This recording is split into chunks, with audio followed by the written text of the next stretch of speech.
Poor Mr. Muddle just couldn't get anything right. Everything he did, everything he tried, everything he said was muddled.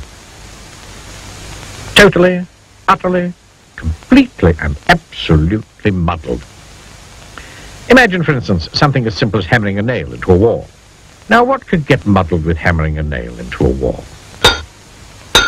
Mr. Muddle could get it muddled, and frequently did. Imagine, for instance, something as simple as putting on your coat. Now, what could get muddled with putting on your coat? Well, see for yourself. Only Mr. Muddle would put his coat on like that. Imagine, for instance, something as simple as going for a walk. Now, what could get muddled about going for a walk? Well, when your legs start walking one way, and you start walking the other, that's a very muddly sort of walk. Poor Mr. Muddle, walking one way and going another. Now, you'd probably like to know where Mr. Muddle lives.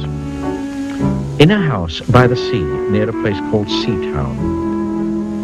Mr. Muddle's house was supposed to be in the country, but Mr. Muddle, who built the house himself, had got the place muddled up, of course. This story starts one afternoon when Mr. Muddle was having his breakfast. Yeah, we know. We know you don't have breakfast in the afternoon. But you do if you get your meal times muddled up. Mr. Muddle was having bread and butter and jam and a cup of tea with milk and sugar. He spread the butter on the table, then spread the jam on the plate, then poured the milk on the bread, and then filled the cup with sugar, and then poured the tea on the bread. What a terribly muddly mixed up breakfast. That afternoon, after breakfast, he went for a walk down the beach near his house in order to work up an appetite for supper. Met an old fisherman called George, whom he knew quite well. "Afternoon, Mr. Muddle," said George. "Good evening," replied Mr. Muddle. George smiled. "How'd you like to come fishing with me?" he asked. Oh, no, please," replied Mr. Muddle eagerly. "Help me push the boat out from the beach," called George.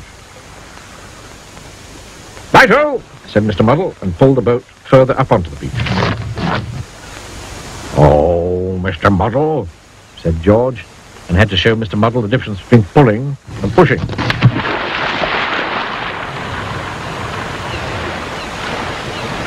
However, eventually, somehow or other, they managed to get the boat out to sea.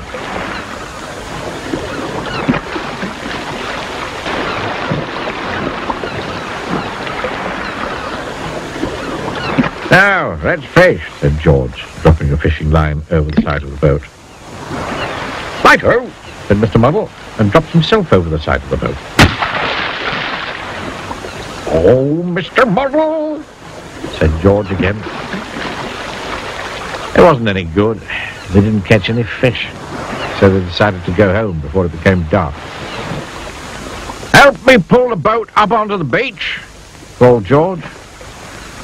"Right-o," said Mr. Muddle, and pushed the boat back into the water. George was just about to say, "Oh, Mr. Muddle," again, when he had an idea. He smiled to himself. "Help me push the boat out into the sea," George called. "Right-o," said Mr. Muddle, and pulled the boat up onto the beach. "Well done, Mr. Muddle," said George. Mr. Muddle smiled a smile and went home. George smiled a smile and went to tell everybody. The following day in Seatown, Mr. Brick, the builder, asked Mr. Muddle to hold his coat for him.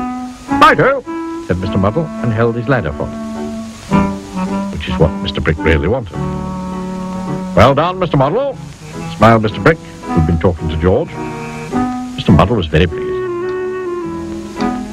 Then Mrs. Scrub at the laundry asked Mr. Muddle to pass her the soap.